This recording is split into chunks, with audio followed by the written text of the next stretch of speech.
오늘 말씀의 제목 한번 따라 예수님을 따르면 따를수록 더 위대한 일을 보게 됩니다. 아멘. 반드시 믿음 되기를 바랍니다. 여러분들이 기도 많이 해주셔서 하나님 은혜 가운데 부흥회를 잘 다녀왔습니다. 이번에 간 교회는 설립 이번 주일이 그 교회의 설립 37주년이 되는 교회의 설립 기념을 해서 이제 부흥회를 이렇게 하는 것입니다. 거기 담임 목사님은 저랑 신학대학 동기이고 연배는 저보다 한 7, 8살 위에 형님 목사님이십니다.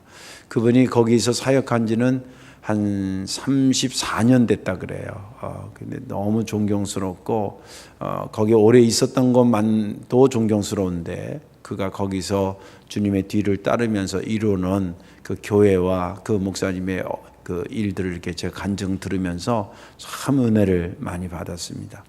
34년 전에 그 도고에 처음 내려갔을 때 많이 이렇게 시골스럽고 그 교회도 한 20명 정도 이렇게 안팎의 교인이었다 그럽니다. 그래서 거기 사모님하고 이제 결혼하고 내려가서 열심히 한 거죠. 열심히 하다가 시골스럽고 좀 이게 작으니까 어린이집 하나, 유치원 하나 반반한 게 없어가지고 기도 중에 1998년도에 처음 어린이집을 이제 재단 설립을 해서 세우게 됐다 그래요.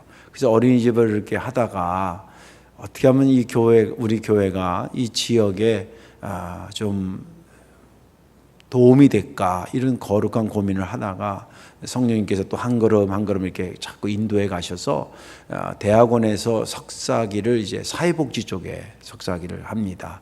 그리고 나서 종합사회복지관을 지어요.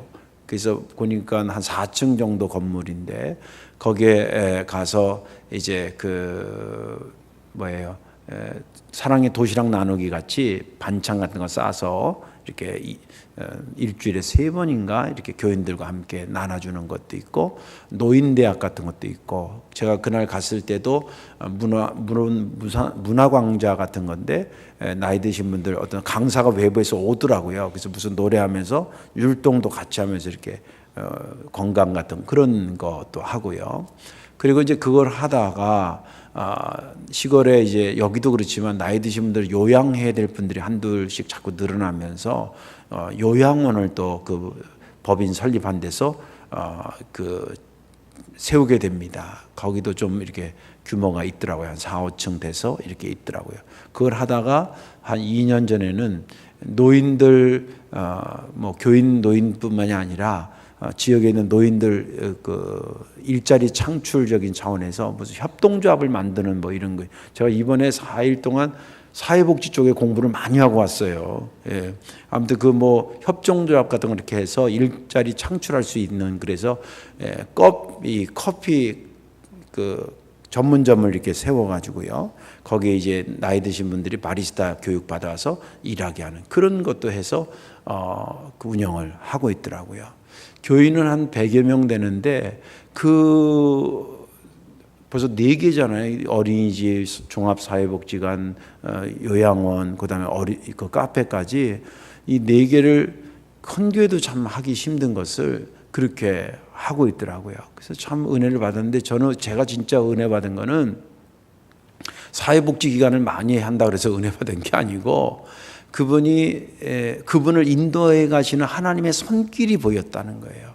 뭔가 열심히 하려고 그러니까 하나님 여기까지 와라. 그래서 거기까지 또 열심히 가니까 하나님이 그래 여기까지 와라. 그러면서 34년 동안 하나님께서 앞에 꼭지를 목표점을 주시고 또 열심히 따라가니까 또 그 다음 것을 열어 보여주시고 또 좀 더 가니까 또 열어주시고 그렇게 하면서 지금은 제가 그래서 실제도 우리 감리교단에서 도 인정받아서 표창장을 받고 충청남도 어디에서도 인정을 받아서 상을 몇 개를 수상을 했어요. 그래서 목사님, 형님 정말 우리 감리교회에 위신을 세워준 교회다. 정말 큰 교회들이 많이 있지만 큰 교회들이 하지 못하는 또 큰 교회들은 하면 당연히 해야 될 걸로 생각하니까 별로 티가 안 나는데 정말 이 시골에서 감리교회 위상을 하나님의 위상을 세워서 너무 고맙다고 그렇게 부흥회를 인도하고 왔습니다. 그분 지론이 내가 한 게 아니라 지금 제가 간증했던 것처럼 그냥 주님 어떻게 해야 됩니까? 그러니까 주님이 이렇게 보여주시더라는 거예요. 그래서 거기까지 따라갔더니 또 주님은 어떻게 해야 됩니까? 그러니까 또 보여주시고 그러다 보니까 물론 헌신도 많이 하고 물질도 많이 들어갔지만 그것이 하나둘씩 이루어지게 되더라. 그걸 보면서 그렇구나. 그렇지, 주님만 부지런히 따라가면 주께서 거기까지 오면 또 보여주시고 그런 역사를 이루고 가시는구나. 그런 생각을 하고 왔습니다. 예수님을 따르면 따를수록 더 위대한 일을 보게 될 줄로 믿습니다. 오늘 본문에 있는 말씀은 사실은 이 35절부터 이제 스토리가 시작이 되는데 읽기는 43절부터 읽었습니다. 35절부터 이야기가 시작되는 것은 뭐냐면 예수님께서 사역 초기에 당신의 제자 12명을 뽑아가는 과정을 담고 있습니다. 맨 처음에 이제 세례 요한이 예수님보다 먼저 활동을 했기 때문에 성서 배경사를 공부하면 세례 요한을 따르던 제자들이 있었어요. 그때 이제 세례 요한이 어느 날 예수님 오시는 거 보고 저를 보라, 저는 하나님의 어린 양이로다. 세상 짐을 지고 가는 하나님의 어린 양이로다. 저분이 진짜 메시아다. 그 얘기를 듣고 세례 요한한테 허락을 받고 그의 제자였던 안드레와 또 한 명이 익명으로 되어 있는데 통상 학자들은 이 요한복음을 기록한 그였을 거라고 추측을 합니다. 이 두 사람이 예수님께로 가서 묻습니다. 오실 메시아가 당신이냐는 그런 식으로 이렇게 물으니까 와서 보라고 이렇게 얘기를 하죠. 그리고 와서 주님을 만나니까 이분이 진짜 메시아인 거예요. 그 안드레가 이제 거기서 멈추지 않고 이 너무 기쁜 소식을 자기 형제였던 베드로한테 가서 얘기합니다. 이만저만해서 내가 메시아를 만났는데 그분 한번 만나보자. 그래서 이 베드로가 갈릴리 호수에서 예수님을 만나서 그의 제자가 됩니다. 그리고 그 동네에 또 누가 살았냐면 빌립이라는 사람이 살았습니다. 여기는 그 갈릴리 베세다 지역은 갈릴리 호수의 북쪽에 있는 마을이었는데 거기에 빌립이라는 사람이 살고 있습니다. 이 사람 역시도 예수님을 따르게 되고 그의 제자가 됩니다.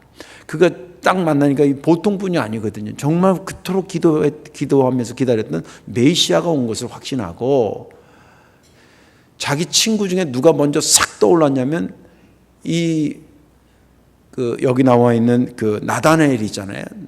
나다나엘이 떠오른 겁니다. 이 나다나엘은 어떤 사람이냐면 예수님이 평가도 했지만 무화과 나무 아래에 있었다는 얘기는 그냥 거기서 그늘에 있었다가 아니라 쉬고 있었다가 아니라 당시에 메시아를 간절히 기도하는 사람들은 어디서 상징적으로 기도했냐면 다른 나무 밑이 아니라 무화과 나무 밑에서 기도하는 거룩한 습관들이 이스라엘 사람들에게 있었습니다. 이스라엘 사람들의 신앙에 어떤 몇 가지 습성이 있었는데 예자면 성전이 없는 지역에서는 안식일이 되면 그 지역에 큰 강가로 나가는 거라든지 이해가 되시죠? 그런 것처럼 메시아를 기다리는 사람들은 어디서 기도하냐면 무화과 나무 밑에서 기도하는 겁니다. 그러니까 수시로 그 사람이 와서 기도하면 저 사람은 메시아가 오는 걸 저렇게 기다리나 보다 이런 게 인식이 되는데 그 친구였던 나다나엘이 거기서 기도하고 있는 것을 늘 생각하다가 자기가 먼저 만난 거 아니에요, 빌립이. 그러니까 그 친구가 막 가가지고 나다나엘한테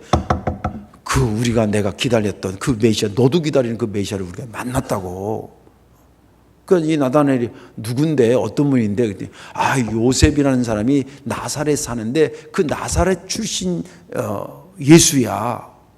그때 나다나엘이 어디 출신이라고? 이런 거예요.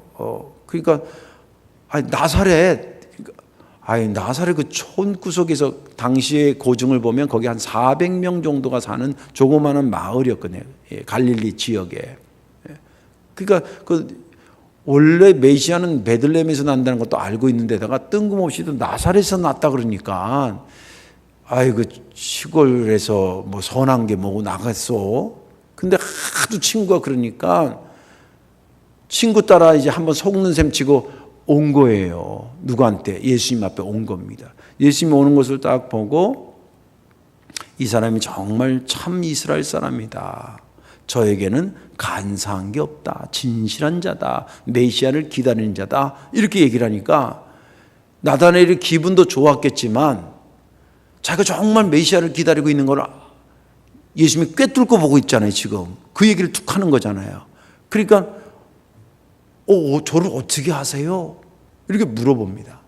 그러니까 예수님이 네 친구 빌립이 너를 무화과나무 밑에서, 그러니까 이게 뭘 기도하고 있는 거 다 봤다는 거 아니에요? 거기서 너 불러러 가기 전부터 네가 기도하고 있는 거 내가 다 보고 벌써 알고 있어, 이런 거예요. 거기 와보지도 않았는데 예수님이 다 보고 있는 걸 알고 이 사람이 탁탁 무릎을 꿇으면서 당신은 하나님의 아들이요 이스라엘의 진정한 임금이십니다.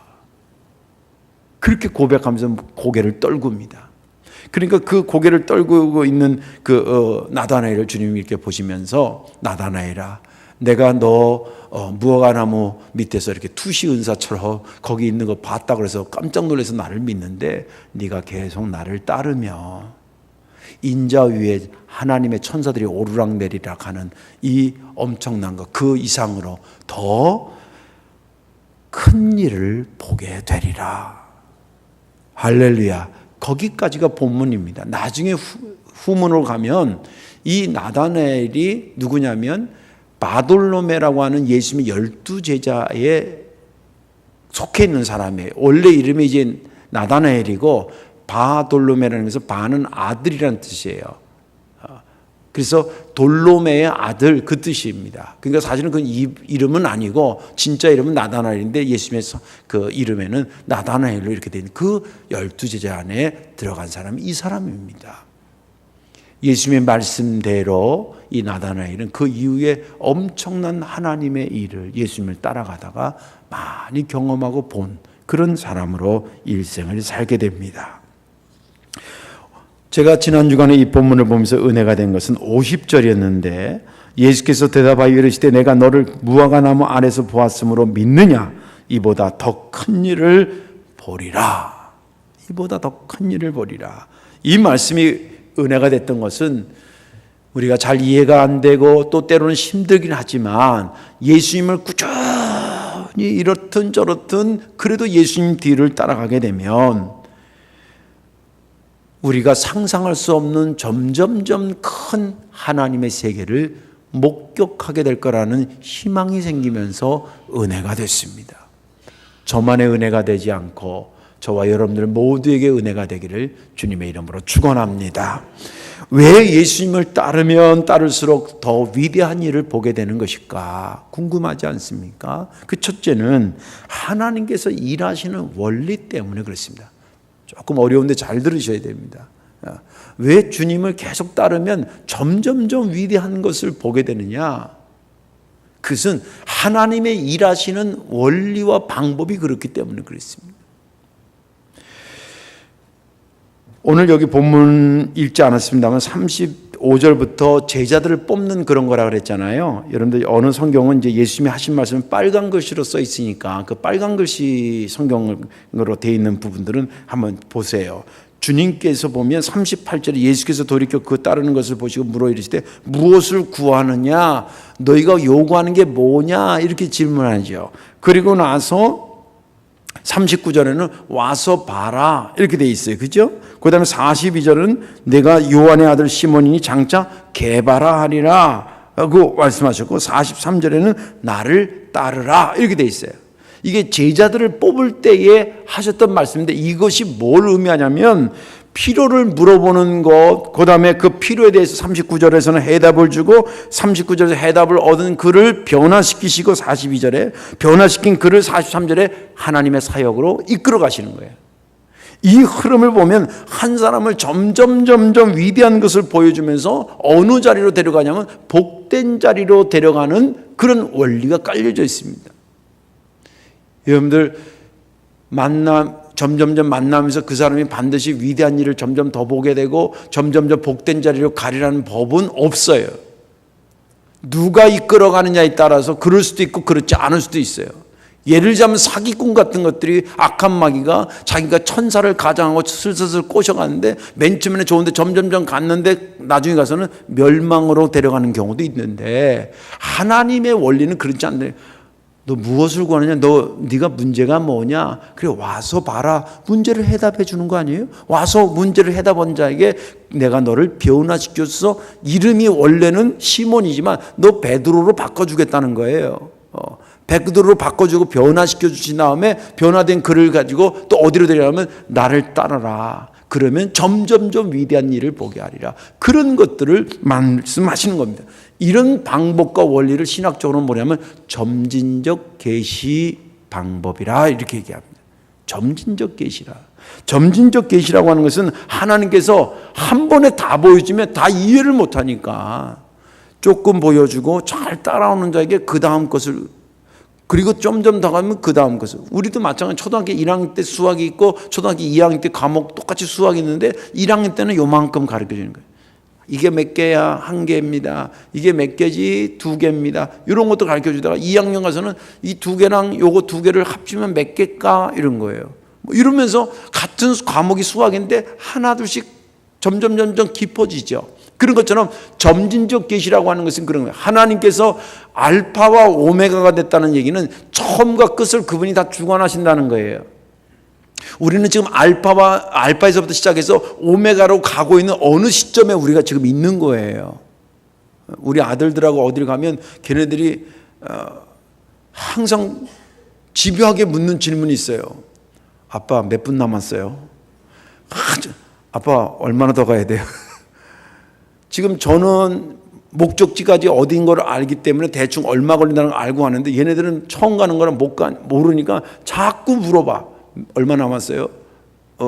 아까 얼마 남았다는데 왜 아직도 그것밖에 안 남았어요? 뭐 이런 거예요. 예를 들자면. 예. 지금 하나님이 알파와 오메가인데 이 오메가까지 가는데 우리가 어느 시점에 와 있는데 이 어느 시점에 와 있는 것을 보면 그 전에 조금씩 보여서 그렇게 가시겠구나라고 하는 것이 점점점 보여주시는 것이 점진적 계시 방법이라는 거예요. 근데 점진적 계시가 그러면 우리에게 어떤 의미가 있냐? 우리에게 왜 유익하냐? 왜 점점 위대한 것을 보게 하는 것으로 이끌어가는 것이냐는 거예요. 오늘 설교 좀 어렵다 그래서 잘 들으세요. 그래도 그 첫째는 점점 보여주면서 우리에게는 어떤 변화가 일어나면 점점점 본 것만큼 능력이 생긴 줄로 믿으시기 바랍니다. 그렇죠?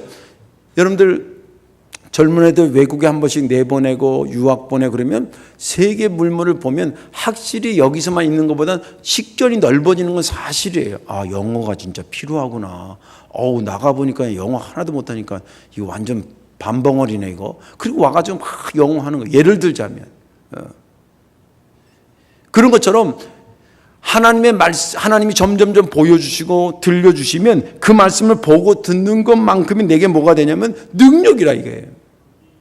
그러니까 우리가 하나님을 보는 것은 말씀을 들으면서 하나님을 만나는 줄로 믿으시기 바랍니다. 지금 이 시간에 여러분들 말씀을 충분히 들으면 어저께 못 들었던 여러분이 오늘 들은 여러분과는 다른 뭔가 새로운 것을 또 보게 되는 그런 차원으로 인도함을 받는 여러분들이라는 거예요. 예. 보여준 것만큼 내가 보여주고 본 것만큼 내게 능력임을 믿으시기 바랍니다. 내게 능력이 그만큼 부여됐다는 거예요. 하나님이 보여주는 거 이거 있다고 자랑하기 위해서 보여주는 게 아니고 이런 게 있다고 알고만 있으라고 하는 것이 아니라 그걸 통해서 너가 겸비해야 될 능력을 보여주시고자 그런 겁니다. 그 다음에 능력이 많아지면 점점점 능력이 많아지면 하나님의 그 다음 연결해 가신 것은 뭐냐면 점점 사역하는 범위를 넓혀 가십니다. 여러분들 부여받은 능력은 장롱 속에 가두라고 부는 게 아니에요. 여자들 잘 들으세요. 그렇게 돈 들여서 면허증 짜가지고 왜 장롱 안에 집어넣나. 그리고 또 귀신같이 알아요. 갱신하는 날짜는 또 알아. 다음 달에 갱신해야 되는데 갱신하고 또 장롱 안에 잘 모셔도 그러라고 면허증 딴 게 아니에요. 근데 어떤 분이 그렇게 하니까 목사님 그래도 저도 운전면허증 땄다는 성취감 때문에 땄다는 거예요. 물론 그것도 안 딴 것보다는 낫지만 원래 그것을 딴 것은 그걸 가지고 활용하라고 했던 거예요. 주님께서 점점점 보여주시고 점점점 능력을 크게 주신 것을 점점점 그 일을 크게 하라고 우리에게 주신 줄로 믿으시기 바랍니다. 예. 여러분들 성경에 보면 주기도문에 주님이 일용할 양식을 위해서 기도하라는 거 있잖아요. 그거 정말 점진적 계시를 함축한 단어예요. 경제적으로. 여러분들 일용할 양식을 예를 들어 볼게요. 10kg짜리가 먹는 일용할 양식은 예를 들자면 쌀이 요만큼만 된다고 생각해 봅시다. 10kg짜리 사람이. 근데 50kg짜리 사람이 일용할 양식은 이거보다 작겠어요? 많겠어요? 많겠죠. 100kg에 육박한 사람의 일용할 양식은 이거보다 또 좀 클 거라고요. 이해가 되시죠? 일용할 양식은 그 사람의 사이즈나 생각하는 거나 그 능력의 폭마다 달라요. 요거만 생각하는 사람들에게 주시는 일용할 양식은 요것밖에 안 되는 거예요. 그런데 하나님께서는 보여주셔서 이만큼 해낼 수 있겠구나라고 하는 그런 규모를 갖추고 있는 사람에게 주시는 일용할 양식은 또 다른 거예요. 저희 교회가 세계를 품는 성도교회가 되기를 주의 이름으로 축원합니다. 우리 교회에 필요한 일용할 양식이 그만큼 많아진다는 거예요. 점점 하나님께서 보여주시고 보여줌을 따라왔더니 능력이 생기고 능력을 따라왔더니 할 일을 넓혀주시고 할 일이 많아져서 열심히 했더니 그게 다음 내가 뭐냐면 점점 축복이 많아지는 거예요. 믿음 되길 바랍니다. 믿음 되길 바랍니다. 예. 여기 안드레와 베드로도 보세요. 안드레와 베드로 단순히 예수님을 보러 왔다가 진짜 메시아를 붙잡은 거지. 할렐루야. 여기 전도받아서 예수 믿고 이제 몇 년 되신 분 혹은 뭐 10년 이상 처음에 여러분들 한번 생각해 보세요. 가자 할 수 없이 왔는데 그거 다 따라오다 와서 보니까 예수님 만나게 되고 예수님 만나니까 조금 열어 보여주시고 그 열어보신 거 감사해서 또 쫓아왔더니 그것을 또 능력을 더해 주시고 사역을 넓혀 주시고 사역을 더했더니 하나님 내게 축복 주고 이 원리로 우리를 이끌어 가신다는 그 과정 속에 보세요. 보여주고만 했던 것에서 보니까 능력이 생겼어요. 능력에서 사역이 넓어졌어요. 사역이 넓어져서 축복이 넓어졌어요. 그 과정에서 이 보게 된 모든 과정은 맨 처음에 소리를 들었을 때, 맨 처음에 조금 보여줬을 때보다 점점 더 위대한 것을 보게 된 결과를 가져온다는 거예요. 그래서 네가 나를 따르면 네가 점점 지금보다 지금 깜짝 놀라서 믿지만 이거는 상상할 수 없는 어마어마한 것을 보게 될 거라는 주의 말씀이 그런 의미를 갖고 있는 겁니다. 이 점진적 계시를 내 신앙에 한번 적용시켜 보세요. 내 신앙에 적용시키고 내 사업에 적용시키고 내가 자녀 키우는 데 한번 적용시켜 보세요. 예를 들자면 내 신앙에 적용시키면 이럴 수 있어요. 나는 내 자유로는 가고 싶지 않은데 부인이 하도 성화를 하는 거예요. 여보 한 번만 가봐. 한 번만 가봐. 일주일이 편해. 그래서 한 번만 가봐. 그래서 할 수 없이 오다가 보니까 조금 하나님 귀를 열어주시는 거예요. 할렐루야. 귀를 열어주시는 거예요. 그러다 보니까 와서 세례받게 되고 또 말씀이 들어오기 시작하고 은혜 받게 되고 기쁨이 있고 내 마음에 평강이 있어지게 되고 너무 감사해. 내가 주님을 위해서 할 게 뭐지? 그러니까 뭐 요 봉사도 한번 해보면 어떻겠냐, 찬양도 하면 어떻겠냐, 뭐 남성교회 참석 뭐 이런 식으로 이렇게 해서 그것을 또 열심히 찬양했더니 하나님께서 내 마음에 평강을 주시고 내게 삶을 복 주시고 그런 것으로 점진적 계시를 적용시킬 수 있고 내 사업장도 마찬가지예요. 내 뜻과 내 생각으로 시작했던 그것에 하나님께서 역사하셨다 생각하고 기도로 시작하고 언제부턴가 기도로 시작하고 중간중간 기도하고 끝날 때도 기도로 하고 거기서 얻어진 수확이 내 능력으로 얻었다가 아니라 이건 하나님의 주신 은혜라고 생각하면서 사업과 믿음을 계속 연결시켜 나가는 거예요. 복될 줄로 믿으시기 바랍니다. 자녀를 키울 때도 마찬가지예요. 우리가 사랑해서 자녀를 얻었다가 아니라 하나님이 내게 주셨다라고 하는 인식이 변화되면서 애들은 제대로 키워지기 시작하는 거예요. 그러니 하나님이 주신 선물을 잘 키워야 됐다는 생각, 이것을 부모니까 당연히 해야 된다는 것이 아니라 영적인 사명감까지 가지고 자녀를 키우게 되면 그 아이가 그냥 부모의 정으로만 키워도 복되지만 영적인 책임감까지 가지고 그 자녀를 키운다 그러면 그 자녀가 얼마나 더 하나님의 위대한 것을 보게 될 것이냐는 거예요. 그러니까 모든 분야에 하나님의 일하시는 원리가 그렇다는 거예요. 중요한 것은 어떻게 하든지 그것을 따라붙는 겁니다. 따라붙는 겁니다. 주님이 요만큼 가면 거기에 또 가신 이유가 있겠구나 하고 부지런히 따라가십니다. 그러다 보면 점점 하나님이 거기까지 데려가신 이유가 있고 거기까지 와게 해서 주실 능력이 있고 사역이 있고 축복이 있기 때문에, 그래서 그 뒤를 따라가다 보면 점점 더 위대한 것을 보게 되는 것입니다. 두 번째는 뭐냐면, 왜 예수님을 따르면 따를수록 더 위대한 일을 보게 되냐면, 예수님에 대해서 점점 더 정확히 보게 되기 때문입니다. 우리가 사람도 그렇잖아요. 만날수록 좋은 사람이었어요. 맨 처음에는 그냥 그랬는데 만날수록 좋은 사람. 저랑 아주 진짜 단짝이 친구 목사가 이제 그 전동교회 정영인 목사인데, 그 친구랑은 사실 신학교 때는 별로 그게 친하지 않았어요. 그냥 알고 지내는 정도인데, 목회하면서 어떻게 같은 지방에서 만나서 이렇게 저렇게 하다 보니까 너무 비슷한 것도 많고 너무 마음이 잘 받는 거예요. 우리만 잘 맞는 게 아니라 다른 친구들도 부러워할 정도로 친해. 심지어는 제가 이 성덕으로 왔을 때 그 친구가 저보다 한 2, 3년 전에 먼저 인천으로 왔어요. 근데 저쪽 교회에서 교인들은 다 어떻게 오해하냐면, 이 정영인 목사가 인천을 먼저 가더니 최영성 목사를 인천으로 끌고 왔다고 그렇게 오해해요. 사실 저 사람은 여기 오는데 영향력이 전혀 없었는데도 그럴 정도로 친한 친구예요. 보면 볼수록 그 친구도 저를 보면 좋다고 생각하고 나도 그 친구를 보면 좋다고 생각하는 거예요. 오늘 여기 본문에 보면 이 안드레가 말이에요. 나다나엘이 바뀌는 그 과정을 한번 보세요. 나다나엘이 맨 처음에 46절은 예수라는 얘기를 듣고는 뭐라 그러냐면 이렇게 얘기합니다. 나다나엘이 이르되 나사렛에서 무슨 선한 것이 날 수 있느냐? 예수님에 대한 얘기를 듣고 어디 출신이라고? 나사렛? 야, 그 촌구석에서 촌뛰기로 예수를 보게 있습니다. 46절은. 그죠? 그 다음에 49절로 넘어가서는 예수를 딱 처음 보는 순간에 뭐라고 하냐면 49절에 그가 말하기를, 나다나엘이 대답하되 랍비여 이렇게 얘기합니다. 선생님 그럽니다. 첫 입은 선생님 그러다가 그 다음에 호칭이 또 바뀌어요. 뭐라고 바뀌냐면 하나님의 아들입니다. 이스라엘의 임금입니다. 이렇게 바뀌어요.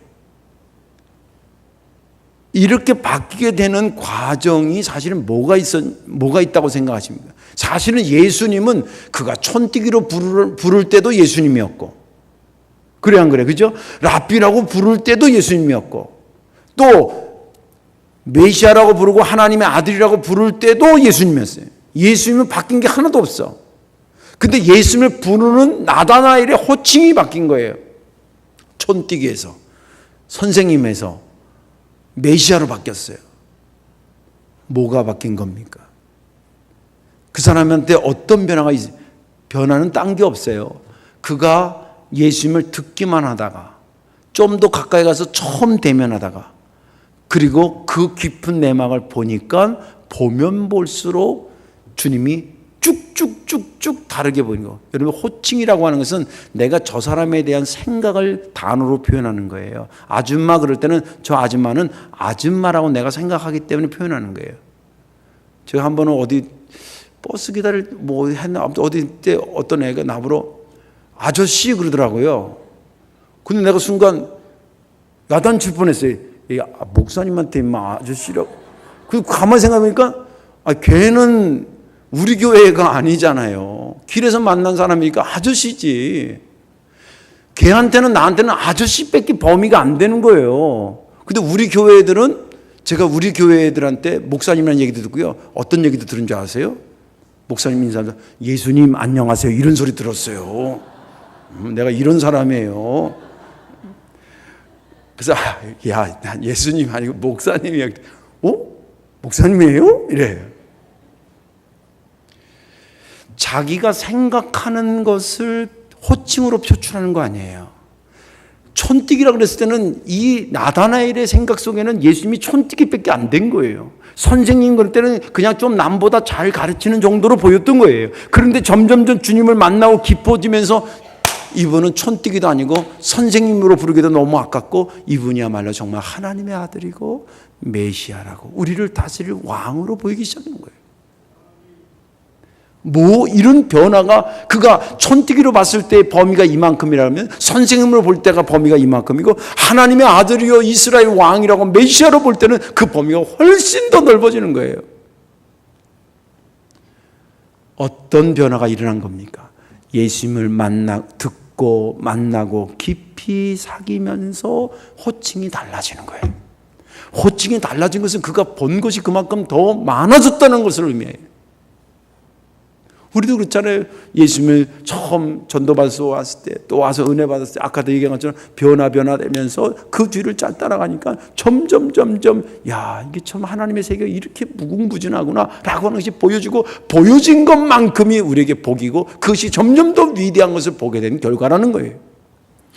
이 나다나엘만 그런 것이 아니라 예수님의 12제자들 대부분 그렇습니다. 그 사람들이 뭐해서 뭣도 모르지만 주님의 말씀은 주옥 같은 말씀 3년 동안 듣습니다. 간간히 베풀어 준 기적을 봅니다. 마침내 십자가 위에서 내가 말한 것에 궁극적 관심은 여기라고 십자가로 사랑을 봅니다. 그리고 그분이 하나님이었음을 3일 만에 부활하면서 목격합니다.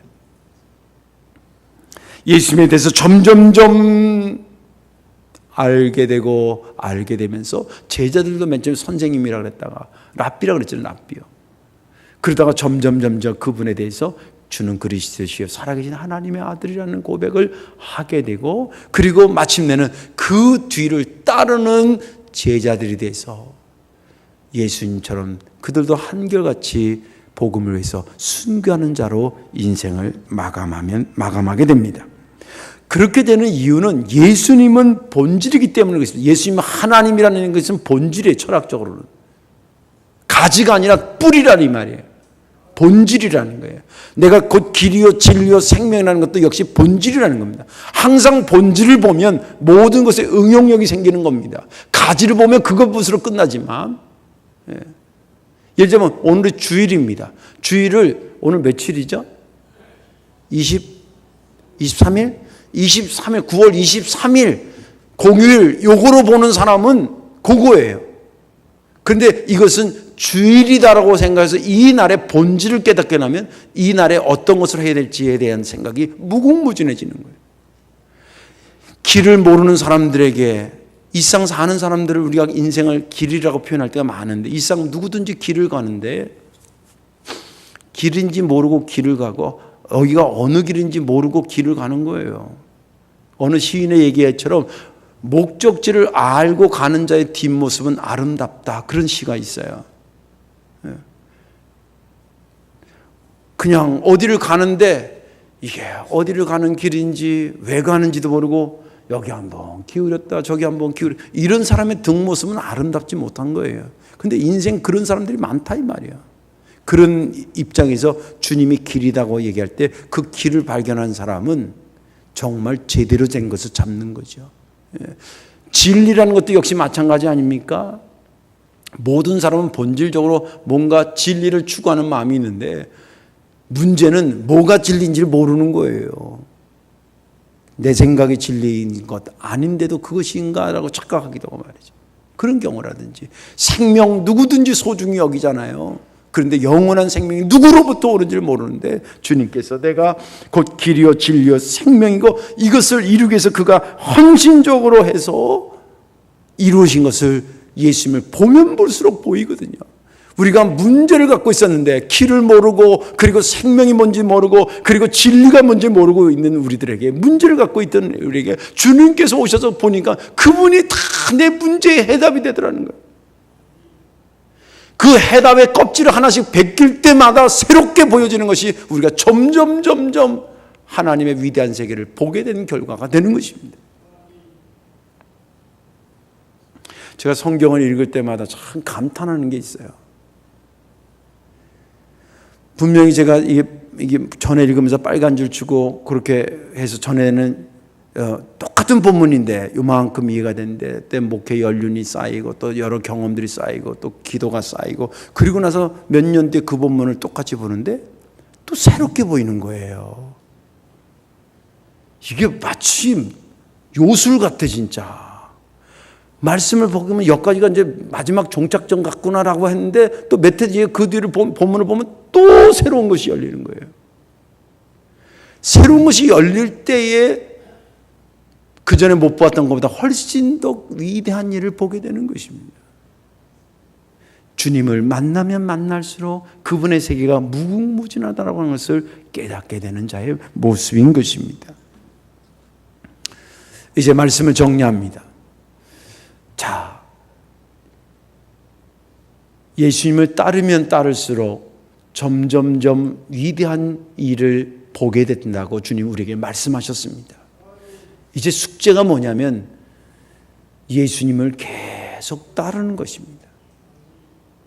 시간적으로는 매주 주의를 지키는 것이고, 물질적으로는 헌금 생활을 반듯하게 하는 것이고, 내 헌신적인 차원에서는 헌신을 멈추지 않는 것이고, 예수 믿고 따라가는 동안에 우리가 날씨도 1년에 비가 오는 날도 있고 더운 날도 있고 추운 날도 있지만 그래도 직장은 가고 내가 해야 될 일을 하는 것처럼 예수님을 따르다 보면 괜히 이런 힘든 것도 있고 저런 힘든 것도 있지만 문제는 그럼에도 불구하고 주님을 따르면 따를수록 내게 점점점 위대한 것을 보게 될 것이다. 그 목사님도 그렇고 저도 그렇고 여러분들도 그렇고 그동안 신앙 여정 속에 힘든 적이 왜 없었겠어요. 그래도 잘 극복해 오신 것이 저고 여러분들이고 그 교회 목사님이셨어요. 그리고 한 30년 이렇게 하다 보니까 역사 이런 거예요. 우리 여기 교회 선교 역사관 그 앞에 제가 며칠 전에 자료 바꿔온 거 이렇게 보니까 70몇 년도에 우리 교회 150명인가 모였더라고요. 근데 그런 거에 비하면 얼마나 감사해. 교회도 새로 짓고 교인도 늘고 뭐에 대한 결과라고 생각하십니까? 그들이 바람이 불고 춥고 덥더라도 주님 따라가야 돼. 가다 죽더라도 주님 따라가야 돼. 그런 믿음을 가지고 앞서가니 뒤따르고 앞서가고 뒤따르고 이런 행렬, 영적인 행렬들이 있었기 때문에 이 교회에 이런 역사를 이루게 된 것입니다. 교회의 역사도 그렇고 여러분들 개인의 인생사도 그렇게 되기를 주의 이름으로 축원합니다. 힘들더라도 어떻게 하든지 주님을 끝까지 따라붙으셔서 주님께서 보여주시는 세계가 점점점 더 위대한 것을 보게 되는 저와 여러분들 되시기를 주님의 이름으로 축원합니다. 기도하겠습니다. 사랑과 은혜가 많으신 아버지 하나님 고맙고 감사합니다. 아버지 하나님 주님을 따라가면 점점 더 위대한 세계를 볼 수 있다고 우리에게 약속하신 이 말씀을 이 아침에 나누었습니다. 제가 살아온 삶도 그렇고 이 교회 역사도 그렇고 하나님 돌이켜보면 이 말씀이 진리임을 믿습니다. 바라옵고 원하옵기는 이 말씀을 듣는 모든 자가 이 말씀이 저들의 생활의 근간이 되기를 원합니다. 힘들고 어렵더라도 낙심하지 않게 하시고 주님을 따라가며 점점 위대한 세계를 보고 깨닫게 도와 주옵소서. 우리 주 예수님의 이름으로 축복하며 기도하오나이다. 아멘.